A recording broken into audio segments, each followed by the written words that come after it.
un tanto así lo dejo, compañeros, para que no se caliente tanto mi portaelectrodo, o un poquito más. Y voy una varilla acá y una varilla allá, una varilla acá y una varilla allá.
Y lo mismo.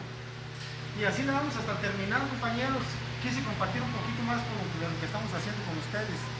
Síganle poniendo para arriba. Gracias.